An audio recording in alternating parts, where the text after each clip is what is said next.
Hi bro. Hi bro. Congress పార్టీలో ఉండి CM Revanth Reddy గారిని బీసీల కులగణన విషయంలో విమర్శించడం ఎట్లా చూస్తారు తీర్మానం మల్లన్న? లైక్ బీసీలని తక్కువ చేయడం అనేది చాలా కించపరిచినట్టు అది.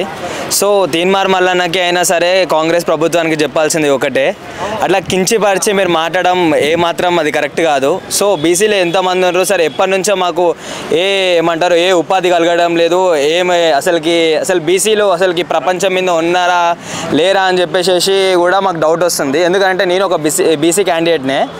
సో ఇక్కడ మీరు బీసీలను తక్కువ చేసి రెడ్డిలను ఎక్కువ చూపించడం ఇలాంటివి చేయడం ఏమాత్రం నచ్చలేదు. తీన్మార్ మల్లన్న ఒక కాంగ్రెస్ సభ్యుడిగా కూడా ఈయన మాట్లాడాల్సింది ఒక బీసీ అని కాదు, లేకపోతే రెడ్డి అని కాదు, ఓసీ అని కాదు, ఏదైతే ప్రజలకు మంచిగా ఉంటుందో అది మాట్లాడాలి. అంతేగాని ఇక్కడ ఒకరిని కించపరుస్తూ ఒకరిని పైకి లేపుతూ మాట్లాడడం అసలుకి కరెక్ట్ కాదు. ఒక నాయకుడికి ఉన్న ఒక అంశమే కాదు అది అసలుకి. ఇప్పుడు అదే కాంగ్రెస్ పార్టీలో ఉన్న ఎమ్మెల్సీ అతను అదే వాళ్ళ గవర్నమెంట్ మీద విమర్శించడము అంటే పార్టీ సస్పెండ్ అవుతారంటారా? మరి కంపల్సరీ అవుతాడన్న. ఎందుకనంటే ఓ పార్టీలకు జాయిన్ అయినప్పుడు ఒక దాని అభివృద్ధి గురించి మాట్లాడాలి. అంతేగాని ఇట్లా కుల విమర్శలు తీసుకొచ్చేసేసి బీసీలు తక్కువ రెడ్డిలు ఎక్కువ, లేకపోతే మీరు బీసీలో ఉచ్చదాగడండి ఇవని చెప్పేసి ఇవన్నీ మాట్లాడడం ఒక సభ్యుడిగా ఒక నాయకుడిగా అతనికి ఏమాత్రం కరెక్ట్ కాదు. సో ఎంత ఆలోచించుకున్నా అట్లా తీన్మార్ మల్లన్న అట్లాంటి విమర్శలు బయటకు వదిలినాడు కాబట్టి అది తప్పే, 100% తప్పే. సో సస్పెండ్ కంపల్సరీ చేస్తారన్న.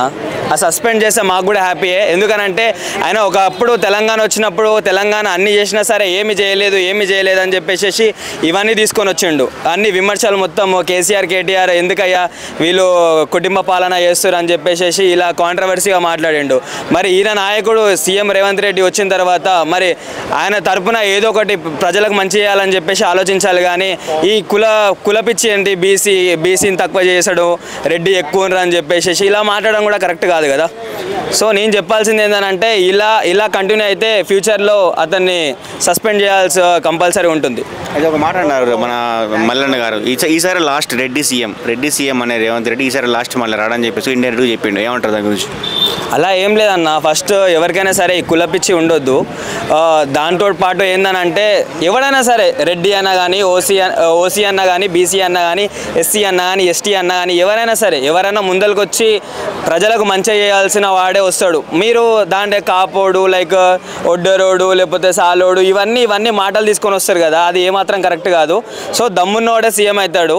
కానీ ఆయన చెప్పినట్టు కూడా సీఎం రేవంత్ రెడ్డియే కాబట్టి ఈసారి నేను కూడా చెప్తున్నా అదే, ఈసారి లాస్ట్. నేను ఆయన రెడ్డి కాబట్టి అని చెప్పట్లేదు, ఆయన చేసే ఈ దుర్మార్గుల పాలన అసలు నచ్చడం లేదు కాబట్టి ఇది సీఎం రేవంత్ రెడ్డికి చివరి పాలన ఇది.